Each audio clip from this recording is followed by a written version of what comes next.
إن الحمد لله نحمده ونستعينه ونستغفره ونعوذ بالله من شرور أنفسنا ومن سيئات أعمالنا من يهده الله فلا مضل له ومن يضلل فلا هادي له وأشهد أن لا إله إلا الله وحده لا شريك له وأشهد أن محمدًا عبده ورسوله يا أيها الذين آمنوا اتقوا الله حق تقاته ولا تموتن إلا وأنتم مسلمون يا أيها الناس اتقوا ربكم الذي خلقكم من نفس واحدة وخلق منها زوجها وبث منهما رجالا كثيرا ونساء واتقوا الله الذي تساءلون به والأرحام إن الله كان عليكم رقيبا يا أيها الذين آمنوا اتقوا الله وقولوا قولا سديدا يصلح لكم أعمالكم ويغفر لكم ذنوبكم ومن يطع الله ورسوله فقد فاز فوزا عظيما أما بعد فإن خير الحديث كتاب الله وخير الهدي هدي محمد صلى الله عليه وسلم وشر الأمور محدثاتها وكل محدثة بدعة وكل بدعة ضلالة وكل ضلالة في النار۔ ہر قسم کی حمد و ثنا اللہ رب العزت کے لیے جو ہم سب کا خالق، مالک اور رازق ہے۔ کثرت سے درود و سلام ہو امام الانبیاء جناب محمد رسول اللہ صلی اللہ علیہ وسلم کی ذات اقدس پہ، صحابہ کرام رضوان اللہ علیہم اجمعین، نبی کریم صلی اللہ علیہ وسلم سے قرآن و حدیث کی تعلیمات لے کر امت تک منتقل کرنے والے ہیں۔ چونکہ صحابہ کرام سب کے سب عادل ہیں، سب کے سب قابل اعتماد اور قابل اعتبار ہیں کہ دین کی جو بات بھی ہم تک پہنچائیں اس میں وہ 100% سچ بولتے ہیں، جھوٹ نہیں کہتے۔ البتہ بطور بشر، بطور انسان ان سے دیگر امور میں غلطیاں ہو سکتی ہیں، لیکن نبی علیہ الصلوۃ والسلام کی طرف کوئی ایسی بات منسوب کی ہو جو آپ نے نہ کہی ہو، ایسا ممکن نہیں ہے۔ اللہ رب العزت نے صحابہ کرام کو ایک شان دی ہے، ایک مقام و مرتبہ دیا ہے، جس کا اعلان اللہ رب العزت قرآن حکیم میں بار بار کرتے ہیں۔ چونکہ صحابہ کرام رضوان اللہ علیہم اجمعین کی محبت لوگوں کے دلوں میں موجود ہے، اس لیے جب صحابہ کرام حدیث بیان کرتے ہیں تو لوگ آنکھیں بند کر کے یقین کر لیتے ہیں، اور یہی چیز کئی لوگوں کو کھٹکتی ہے، اس لیے وہ کوشش کرتے رہتے ہیں کہ صحابہ کرام کو مشکوک بنا دیا جائے، انہیں داغدار کر دیا جائے، لوگوں کے دلوں سے ان کی محبت اور ان کا اعتبار نکال دیا جائے۔ کیونکہ جب لوگوں کو ان پہ یقین نہیں رہے گا، ان پہ اعتماد نہیں رہے گا، تو لوگوں کا اس قرآن سے بھی اعتماد اٹھ جائے گا جو ان کے ذریعے امت تک پہنچا ہے۔ جب لوگوں کا صحابہ کرام پہ یقین اور اعتماد نہیں رہے گا تو پھر ان کا ان احادیث سے بھی اعتبار اور اعتماد اٹھ جائے گا جو احادیث ان صحابہ کرام کے ذریعے امت تک پہنچی ہیں، لوگوں تک پہنچی ہیں۔ اس لیے علماء امت نے ہمیشہ سے صحابہ کرام کے خلاف ہونے والے اعتراضات اور شکوک و شبہات کا مقابلہ کیا ہے اور ثابت کیا ہے کہ ان میں سے اکثر ایسے ہیں جو بے سر و پا ہیں، جن کی کوئی حیثیت نہیں ہے، اور جو چند ایک ان سے ثابت ہیں ان میں بھی تصویر کا ایک رخ پیش کیا جاتا ہے، دوسرا رخ چھپا لیا جاتا ہے، اور جن امور میں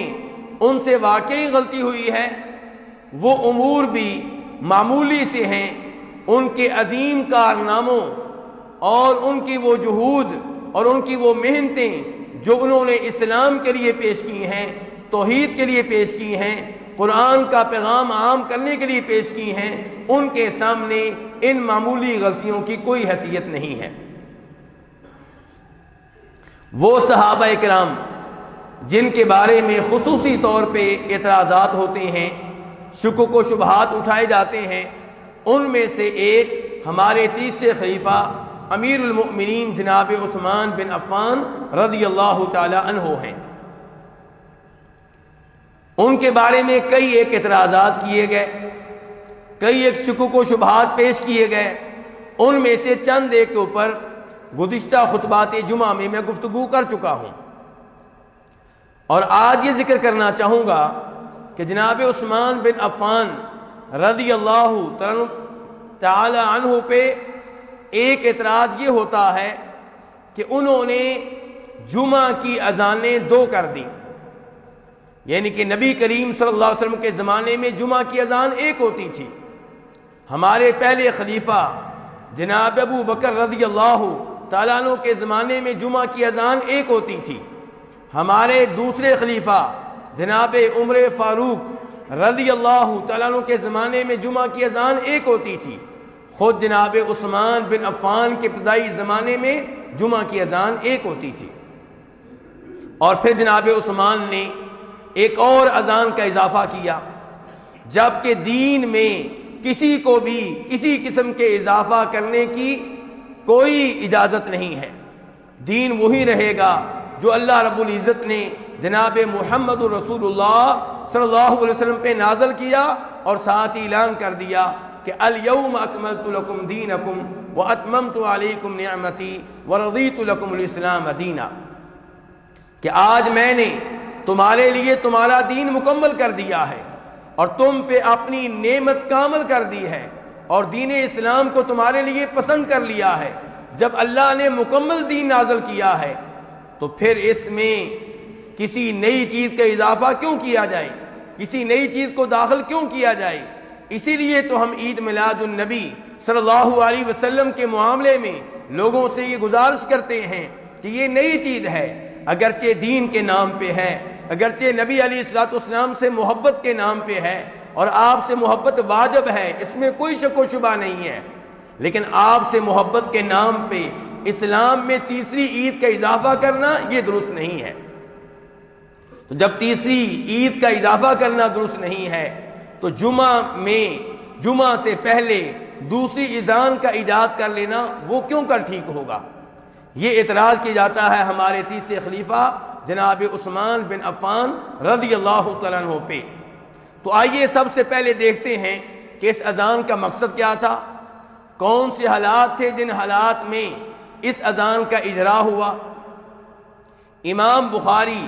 اور دیگر ائمہ حدیث، امام ابن المنذر وغیرہ روایت کرتے ہیں جناب صائب بن یزید رضی اللہ تعالیٰ عنہ سے، یہ صحابی ہیں اور چھوٹے صحابہ کرام میں ان کا شمار ہوتا ہے، یہ کہتے ہیں کہ میرے والد گرامی نے مجھے نبی علیہ الصلوۃ والسلام کے ساتھ حج کرایا، اس وقت میری عمر 7 سال تھی۔ تو یہ صائب بن یزید کہتے ہیں کہ نبی کریم صلی اللہ علیہ وسلم کے زمانے میں، ابو بکر و عمر رضی اللہ عنہما کے زمانے میں ایک اذان ہوتی تھی، اور اس وقت ہوتی تھی جب امام منبر پہ بیٹھ جاتا، جب امام خطبہ دینے کے لیے منبر پہ بیٹھ جاتا تب اذان ہوتی، اور اذان کے فوراً بعد خطبہ شروع ہو جاتا۔ لیکن صائب بن یزید کہتے ہیں کہ جناب عثمان بن عفان کے زمانے میں مدینہ کی آبادی بڑھ گئی اور لوگوں کے گھر دور دور تک پھیل گئے، جبکہ پورے مدینہ میں وہ مسجد جس مسجد میں خطبہ جمعہ دیا جاتا تھا وہ ایک ہی مسجد تھی، اور اسے کہتے تھے مسجد نبوی۔ تو جناب عثمان بن عفان نے دیکھا کہ لوگ مدینہ میں بہت بڑھ چکے ہیں، لوگوں کے گھر دور دور تک پھیل چکے ہیں، اور لوگ نماز جمعہ کے لیے لیٹ آنا شروع ہو گئے ہیں، تو اس کا کوئی علاج ہونا چاہیے، اس کے لیے کوئی راستہ نکالنا چاہیے۔ جناب عثمان بن عفان نے کئی لوگوں کے ساتھ مشورہ کیا، میٹنگ کی، اور اس نتیجے پہ پہنچے کہ خطبہ جمعہ سے پہلے ایک اذان دی جائے، اور وہ اذان کہاں دی جائے؟ مدینہ کی مارکیٹ میں، مدینہ کے بازار میں،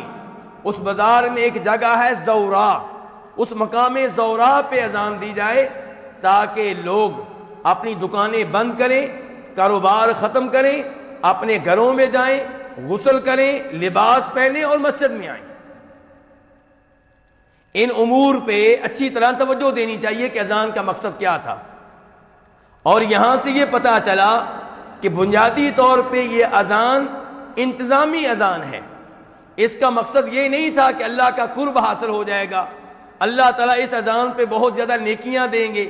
یا یہ اذان اللہ تعالیٰ کے ساتھ محبت ہے، یا اللہ کے دین کے ساتھ محبت ہے، یا اللہ کے رسول علیہ الصلوۃ والسلام کے ساتھ محبت ہے۔ نہیں، اس کا مقصد یہ تھا کہ وہ لوگ جو مسجد نبوی سے دور دور رہتے ہیں وہ بازار میں جب اذان سنیں گے تو کاروبار بند کریں گے، اپنے گھروں میں جائیں گے، غسل کریں گے، وضو کریں گے، لباس پہنیں گے اور مسجد میں وقت پہ پہنچ جائیں گے۔ تو جناب عثمان بن عفان نے جب دیکھا کہ لوگ لیٹ ہو رہے ہیں تب انہوں نے اس اذان کا آغاز کیا، اور یہ مستقل طور پہ کوئی شریعت نہیں ہے، یہ اذان کسی وجہ سے تھی، کسی سبب سے تھی، کسی حاجت سے تھی۔ جب وہ اسباب نہیں رہیں گے، جب وہ ضرورت نہیں رہے گی تو پھر اس اذان کی ضرورت، یہ اذان بھی نہیں رہے گی۔ اسی لیے آج علماء کرام سے اگر پوچھا جائے کہ جمعہ سے پہلے جو اذان دی جاتی ہے اس کا کیا حکم ہے، دینی چاہیے یا نہیں دینی چاہیے، تو آپ کو محسوس ہوگا کہ علماء کرام اس معاملے میں دو رائے رکھتے ہیں۔ ایک رائے ان علماء کرام کی جو کہتے ہیں کہ جناب عثمان بن عفان خلیفہ راشد ہیں، اور نبی کریم صلی اللہ علیہ وسلم نے ارشاد فرمایا تھا علیکم بسنتی وسنت الخلفاء الراشدین المہدیین، کہ میری سنت کو، میرے طریقے کو مضبوطی سے تھام لینا، اس پہ عمل پیرا ہونا، اسے اپنا لینا، اور میرے بعد میرے وہ خلیفہ جو ہدایت کے اوپر ہوں گے، جو راشد قسم کے ہوں گے، ان کی سنت کو بھی اپنانا، ان کے طریقہ کار کو بھی اپنانا۔ تو جناب عثمان بن عفان خلفائے راشدین میں سے ہیں، تو انہوں نے اس اذان کا آغاز کیا اور امت نے اس کو قبول کیا۔ اس لیے بہت سے علماء کرام یہ رائے رکھتے ہیں کہ یہ اذان آج بھی جاری و ساری رہنی چاہیے، اور جہاں جہاں خطبہ جمعہ دیا جاتا ہے وہاں وہاں پہ یہ اذان ہونی چاہیے۔ دوسری رائے یہ ہے کہ وہ اسباب، وہ حالات جن حالات میں اس اذان کی ضرورت محسوس کی گئی ان کو سامنے رکھنا چاہیے۔ اگر کسی جگہ وہ حالات موجود ہیں تو اس اذان کا جواز رہے گا، ورنہ اس اذان کا کوئی جواز نہیں ہے،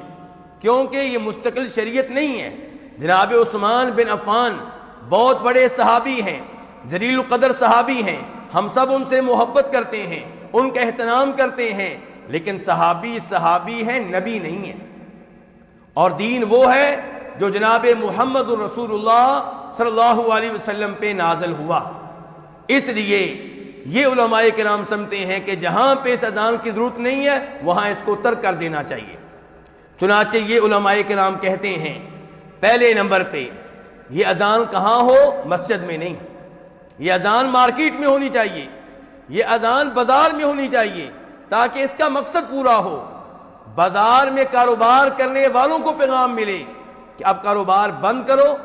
دکانیں بند کرو، گھروں میں جاؤ، غسل کرو، کپڑے پہنو، مسجد میں آؤ۔ یہ اس اذان کا مقصد ہے۔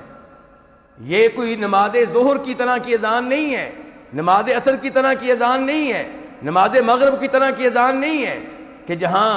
اذان اور نماز کے درمیان 10 منٹ کا وقفہ ہوتا ہے، 15 منٹ کا وقفہ ہوتا ہے۔ نہیں، یہ وہ اذان ہے جس کا مقصد یہ ہے کہ کاروبار بند کیا جائے، لوگ اپنے آفس سے اٹھیں، اپنے گھر جائیں، غسل کریں، لباس پہنیں اور مسجد میں آئیں۔ اس کا مطلب یہ ہے کہ یہ اذان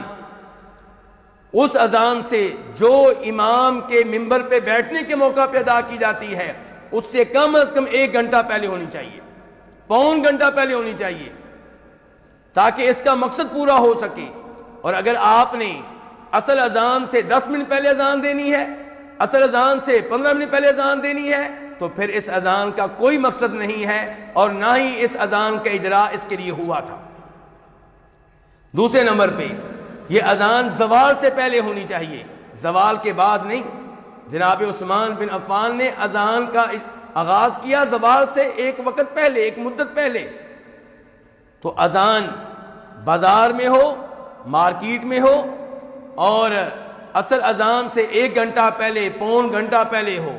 تیسرے نمبر پہ اس کی ضرورت بھی ہو، اور آج کل یہ محسوس کیا جا رہا ہے کہ اس اذان کی ضرورت نہیں ہے۔ پہلے اذان کیوں دی جاتی تھی؟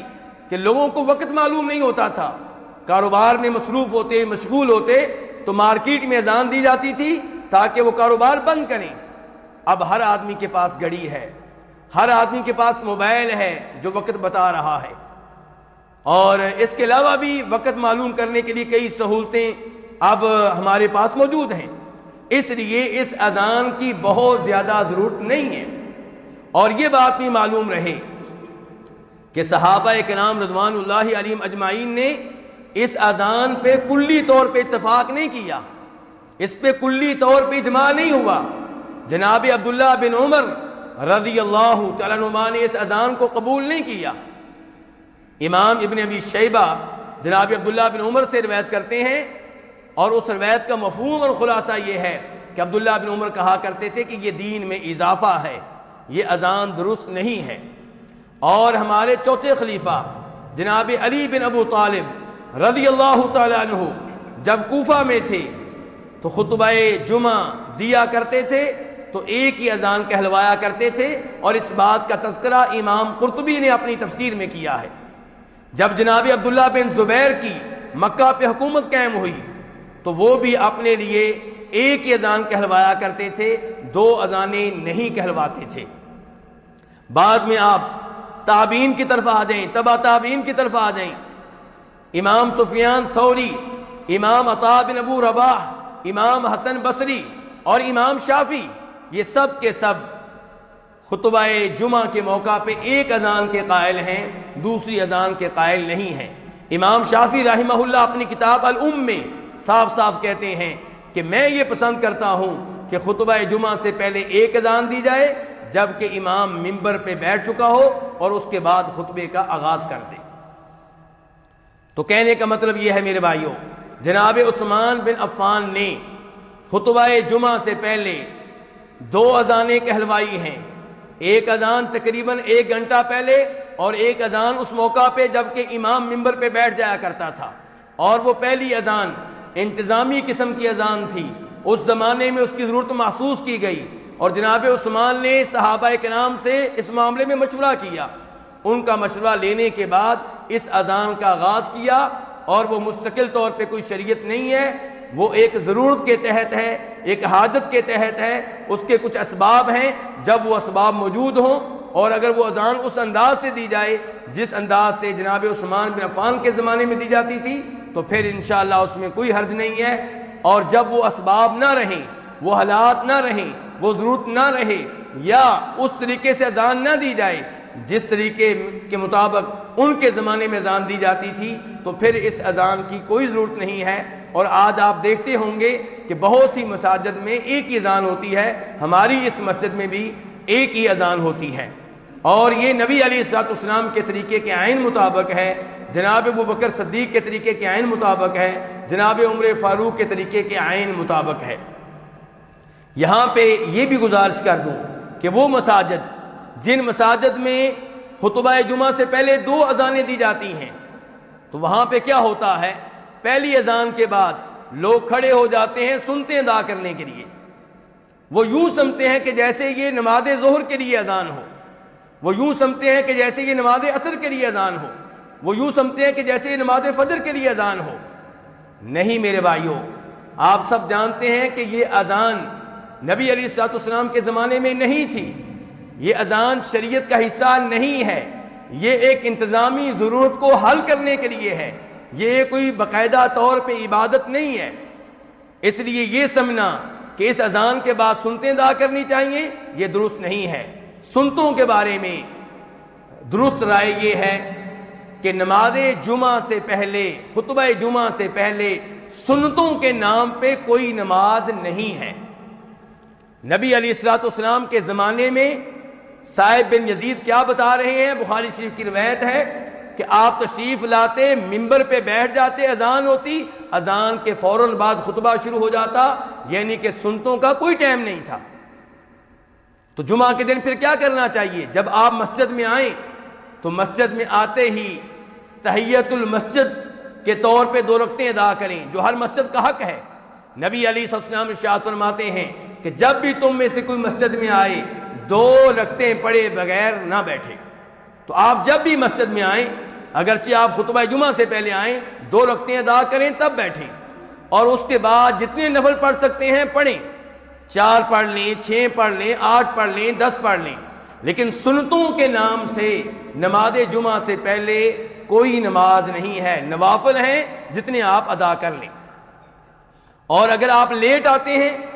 امام صاحب خطبہ شروع کر چکے ہیں، پھر بھی آپ بیٹھنے سے پہلے 2 رکعتیں ادا کریں گے۔ امام بخاری روایت کرتے ہیں کہ نبی علیہ الصلوۃ والسلام خطبہ جمعہ ارشاد فرما رہے تھے، ایک صحابی تشریف لائے، بیٹھ گئے، آپ نے اپنا خطبہ جمعہ روک کر سوال کیا کہ میرے صحابی 2 رکعتیں ادا کر چکے ہو؟ کہنے لگے میں نے ادا نہیں کی۔ آپ نے کہا کھڑے ہو جاؤ اور 2 رکعتیں ادا کرو، لیکن مختصر طور پہ ادا کرو، یعنی کہ اس کے بعد خطبہ سننا ہے۔ تو کوئی بھی صاحب جب مسجد میں آئیں تو 2 رکعتیں ادا کیے بغیر مسجد میں نہ بیٹھیں، یہ مسجد کا حق ہے، حتیٰ کہ خطبہ جمعہ دیا جا رہا ہو تب بھی 2 رکعتیں ادا کیے بغیر نہیں بیٹھنا چاہیے۔ لیکن پھر بتا دوں، سنتوں کے نام سے نماز جمعہ سے پہلے کوئی نماز نہیں ہے، البتہ نماز جمعہ کے بعد نبی علیہ الصلوۃ والسلام سے 2 رکعتیں بھی ثابت ہیں، 4 بھی ثابت ہیں۔ آپ 4 پڑھنا چاہیں افضل بات ہے، 2 پہ اکتفا کرنا چاہیں تو اس میں بھی کوئی حرج نہیں ہے۔ اللہ رب العزت سے دعا ہے کہ اللہ تعالی ہمیں دین حنیف صحیح معنوں میں سمجھنے کی توفیق عنایت فرمائے، اور صحابہ کرام کی شان کو اور ان کے مقام کو سمجھنے کی توفیق عنایت فرمائے، اور اللہ رب العزت ہمیں دین اسلام کا، نبی علیہ الصلوۃ والسلام کا اور قرآن کا اور احادیث کا اور صحابہ کرام کا دفاع کرنے کی توفیق بخشے۔ وآخر دعوانا الحمد للہ رب العالمین۔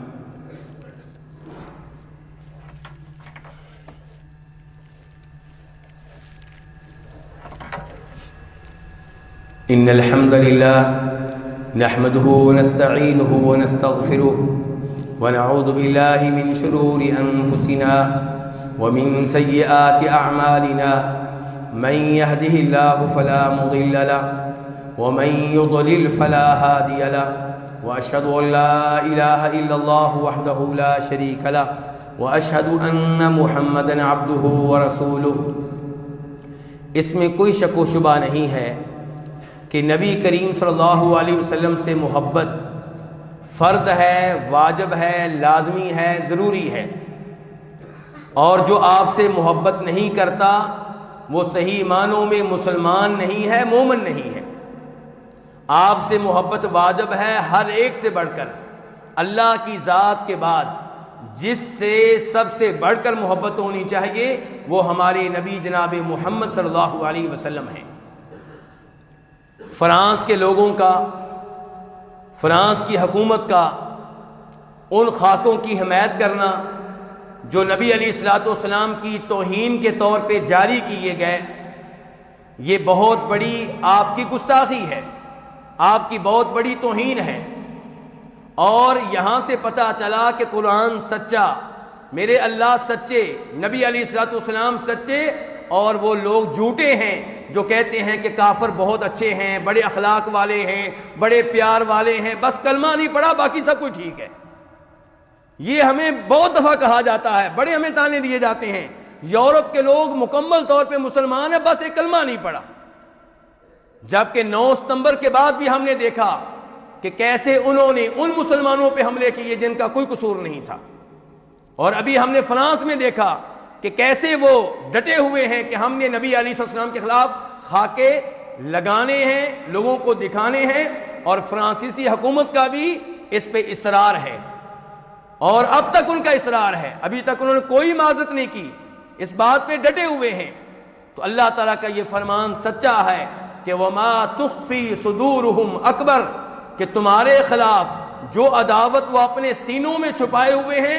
وہ اس سے کہیں بڑھ کر ہے جس کو انہوں نے ظاہر کیا ہے۔ ان کے سینوں میں اسلام کے خلاف اور مسلمانوں کے خلاف جو عداوت پائی جاتی ہے، میرا اللہ کہہ رہا ہے وہ اس سے کہیں بڑھ کر ہے جو عداوت انہوں نے ظاہر کی ہے۔ اور اللہ تعالیٰ سچ فرماتے ہیں وَلَن تَرْضَىٰ عَنْكَ الْيَهُودُ وَلَا النَّصَارَىٰ حَتَّىٰ تَتَّبِعَ مِلَّتَهُمْ، کہ یہودی اور عیسائی مسلمانوں پہ کبھی راضی نہیں ہوں گے، ان کے مطالبے کبھی ختم نہیں ہوں گے جب تک کہ آپ یہودی اور عیسائی نہیں بن جائیں گے۔ جب تک آپ مسلمان ہیں چاہے برائے نام، تب تک ان کے مطالبے ختم نہیں ہوں گے۔ اور یہی چیز ہم دیکھ رہے ہیں، روز بروز ان کے مطالبے بڑھتے رہتے ہیں، ہم ان کے مطالبے مانتے جاتے ہیں، کبھی مدرسوں کے خلاف، کبھی مسجدوں کے خلاف، کبھی علماء کے خلاف، کبھی قرآنی تعلیمات کے خلاف، کبھی شریعت کے خلاف، اور ان کے مطالبے پھر بھی ختم نہیں ہو رہے۔ دوسری جانب ہمیں اس بات پہ بھی افسوس ہے کہ آپ کی گستاخی کے نام پہ جو بھی اٹھتا ہے جس کو چاہتا ہے قتل کر دیتا ہے۔ جہاں فرانسیسیوں کا، کافروں کا آپ کی توہین کرنا غلط، وہاں یہ بھی غلط کہ جس کو آپ نے دیکھا کہ اس کا عقیدہ آپ کے عقیدے کے مطابق نہیں ہے، آپ اٹھیں اور اس کو قتل کر دیں اور پھر کہیں جی یہ اللہ کے رسول کا گستاخ تھا، اس نے آپ کی توہین کی ہے۔ آپ سب یہ بات جان چکے ہوں گے کہ خوشاب میں ایک بینک کے سیکورٹی گارڈ نے بینک کے مینیجر کو قتل کیا، اور پہلے کہا کہ یہ قادیانی تھا، پھر کہا کہ اس کا یہ عقیدہ ہے کہ انبیاء کرام علیہم السلام اللہ کے محتاج ہیں، پھر کہا کہ یہ کہتا تھا کہ فرض نماز پڑھ لو، سنتوں کی ضرورت نہیں ہے۔ اور افسوس ہے ہمارے لوگوں پہ کہ یہ اس معاملے میں کتنا آگے نکل چکے ہیں۔ انہوں نے فوری طور پہ اس سیکورٹی گارڈ کا ساتھ دیا، اس کے ساتھ مل کے نعرے لگائے، اس کو ہیرو کے طور پہ پیش کیا۔ بعد میں پتا چلا کہ وہ مجرم تھا، سیکورٹی گارڈ مجرم تھا، اور وہ بینک مینیجر اگرچہ سودی ملازمت کے ہم حق میں نہیں ہیں، یہ قرآن و حدیث کے خلاف ہے، لیکن اس کا مطلب یہ نہیں کہ وہ کافر تھا۔ ایک گناہ اس سے سرزد ہو رہا تھا، لیکن وہ مسلمان تھا، نبی علیہ السلام سے محبت کرنے والا تھا، بالکل قادیانی نہیں تھا۔ اور جہاں تک تعلق ہے اس بات کا کہ انبیاء کرام علیہم السلام اللہ کے محتاج ہیں، تو یہ تو عقیدہ قرآن کا عقیدہ ہے۔ یا ایھا الناس انتم الفقراء الی اللہ، اے لوگو تم سب کے سب اللہ کے محتاج ہو۔ انبیاء کرام علیہم السلام اس میں کوئی شک و شبہ نہیں ہے کہ اللہ کے محتاج ہیں، اولیاء اللہ کے محتاج ہیں، اور جو یہ سمجھے میں اللہ کا محتاج نہیں ہوں وہ تو مسلمان نہیں ہے۔ انبیاء کرام لوگوں کو یہی تو سکھانے آئے تھے کہ اللہ سے مانگا کرو، تم سب اللہ کے محتاج ہو، اللہ کے ساتھ جڑ جاؤ۔ آپ کہا کرتے تھے دعا عبادت ہے، اللہ سے سوال کیا کرو، اپنی ضرورتیں اللہ کے سامنے رکھا کرو۔ اور جہاں تک تعلق ہے اس بات کا کہ جی وہ کہتا تھا کہ فرض نماز کافی ہے، سنتے رہنے دو، تو اس کا سبب یہ معلوم ہوا ہے کہ سیکورٹی گارڈ نماز کے نام پہ، یعنی کہ نماز کے وقت کو غلط استعمال کر رہا تھا۔ آپ سیکورٹی گارڈ ہیں، آپ کی ذمہ داری ہے بینک کی حفاظت کرنا، وہاں پہ آنے والے لوگوں کی حفاظت کرنا، اور آپ کیا کر رہے ہیں؟ نماز کے نام پہ بڑی دیر مسجد میں بیٹھے رہتے ہیں۔ آپ چھٹی لے کر گئے ہیں، اپنی ڈیوٹی پہ ہیں آپ، تو ڈیوٹی کے ٹائم پہ کوئی آدمی تلاوت شروع کر دے، لوگ آ رہے ہیں اس کے پاس اپنا معاملہ لے کر، اپنی فائلیں لے کر، اور وہ آگے سے تلاوت شروع کر دے، نوافل شروع کر دے، یہ بالکل جائز نہیں ہے۔ ہاں فرض نماز ادا کی جائے گی، سنتے بھی آپ ادا کریں، یقیناً ادا کرنی چاہیے، لیکن جلدی سے اپنی ڈیوٹی پہ پہنچیں۔ اور آخر میں پھر یہ بتا دوں کہ اس کا مطلب یہ نہیں ہے کہ بینک کا سیکورٹی گارڈ یہ ملازمت جائز ہے، یہ جائز نہیں ہے۔ سودی بینکوں کی حفاظت کرنا، سودی بینکوں کو اپنی بلڈنگ کرائے پہ دینا، سودی بینکوں میں کوئی بھی جاب کرنا، کوئی بھی تعاون کرنا درست نہیں ہے۔ اللہ تعالیٰ نے عام اصول بیان کر دیا کہ وَلَا تَعَاوَنُوا عَلَى الْإِثْمِ وَالْعُدْوَانِ، کہ گناہ کے معاملے میں، ظلم و زیادتی کے معاملے میں کسی قسم کا تعاون کرنے کی اجازت نہیں ہے۔ کوئی بھی گناہ ہو اس میں آپ تھوڑا تعاون کریں یا زیادہ، دونوں طرح غلط ہے۔ اللہ رب العزت سے دعا ہے کہ اللہ تعالی ہمیں نبی علیہ السلام سے سچی محبت کرنے کی توفیق دے، اور اللہ رب العزت اس ملک کو امن و امان والا ملک بنائے، اس کی حفاظت فرمائے، دین کے لحاظ سے بھی، دنیا کے لحاظ سے بھی۔ یا اللہ جتنے مسلمان مریض ہیں سب کو شفا دے، یا اللہ سب کو عافیت دے، یا اللہ سب کو بیماری پہ صبر جمیل کی توفیق دے، یا اللہ اس بیماری کو ان کے گناہوں کے جڑنے کا سبب اور ذریعہ بنا دے، یا اللہ جو مسلمان فوت ہو چکے، قبروں میں جا چکے، ان کی قبروں پہ اپنی رحمتیں نازل فرما، اپنی برکتیں نازل فرما، ان کی قبریں کشادہ فرما، یا اللہ ہمیں جب موت دینا اسلام پہ دینا، توحید پہ دینا، یا اللہ ہماری اولاد کی حفاظت فرما، انہیں قرآن کا حافظ بنا، دین کا عالم بنا، پکا نمازی بنا، پکا توحیدی بنا، یا اللہ ہمیں ہر طرح کے فتنوں سے، الہاد کے فتنوں سے، شکوک و شبہات کے فتنوں سے محفوظ فرما۔ ربنا آتنا فی الدنیا حسنہ وفی الآخرۃ حسنہ وقنا عذاب النار، ربنا لا تزغ قلوبنا بعد إذ هديتنا وهب لنا من لدنك رحمة إنك أنت الوهاب، ربنا اغفر لنا ولإخواننا الذين سبقونا بالإيمان ولا تجعل في قلوبنا غلا للذين آمنوا ربنا إنك رؤوف رحيم، سبحان ربك رب العزة عما يصفون وسلام على المرسلين والحمد لله رب العالمين۔